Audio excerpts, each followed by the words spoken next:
Hey, good morning. Brad Smith here from The Way. Hopefully everybody's having a wonderful week. Hopefully you're studying the book of Jude along with us as we begin our new sermon series this weekend that we've entitled Kept. And so, hey, Merry Christmas. Officially, it is the Christmas season.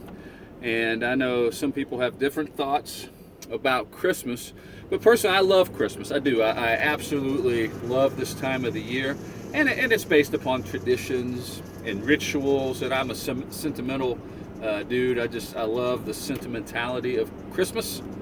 And just because something's not in the Bible, that doesn't necessarily mean it's unbiblical. So tradition is not necessarily bad. It's when tradition masquerades as biblical practice, that's when you start having an issue. And so I love this time of the year. Now, when I think about Christmas, and I've been thinking about Christmas this week, one word that comes to mind is pressure. Pressure, that a lot of people feel a lot of pressure during this time of year. I just read an article that 25% of Americans are still in debt from Christmas last year. Think about that. Maybe you're one of them. 25% of Christians, and so we're so enslaved to consumerism and stuff, and maybe even to our children, and providing them with stuff that we're still in debt from last year as we're trying to do the same thing again this year, and so there's pressure. But even as a Christian, once I became a Christian and I've gradually shaken off that yoke, and I think I have it pretty well shooken off, there's an additional kind of pressure that I felt as a Christian when it comes to Christmas, and that is this pressure to get Christmas, quote unquote, right. You know, I got to get it right. It's an opportunity for me. I gotta read the Advent calendar every day. I got to do Advent with my kids. I got to read the Christmas message to them every day, and I got to get Christmas right.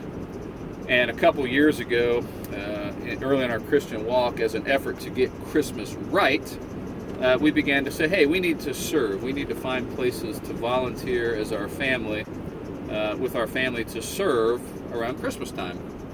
And hey, it was good. And so we worked at the Salvation Army. We did some other things. But I was struck by the ridiculousness of it. At some point in time, we were at a large church who does a Christmas meal. And I was literally waiting in line with about 30 other people to take a single plate of food and to give it take it to a table where a needy person would eat it. And that was the extent of my service, so to speak. And it struck me that if we're walking the Christian walk, if we're living the Christian life, then that shouldn't necessarily change, so to speak, during Christmas. We should walk the Christian walk to its fullest at all times. If we have to surge during the holidays to up our spiritual game, so to speak, then that's an issue with our Christian walk. And so I was struck by that notion, by that idea that we ought to be walking in a certain way all the time. And so, hey, at The Way this year, we're going to seek to take the pressure off of Christmas, and we are going to worship and teach. We're going to worship the Lord and teach the word of the Lord the same way that we always do. And we may sing some Christmas songs, which many of them are awesome and full of deep theological truth. But we are going to preach the Word of God just like we always do. And initially I entitled this a non-Christmas series, but instead, as we've gotten into the Word, we've entitled it Kept. So we're going to be studying through the book of Jude leading up to Christmas, and who knows, the book of Jude may actually have a Christmas, quote-unquote, message in it.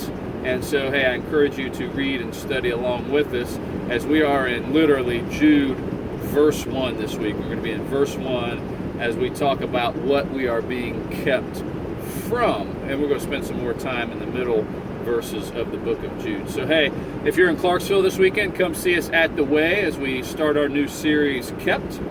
Otherwise, find a good church and get there, have some fellowship, worship the Lord, and hopefully be fed the Word of God.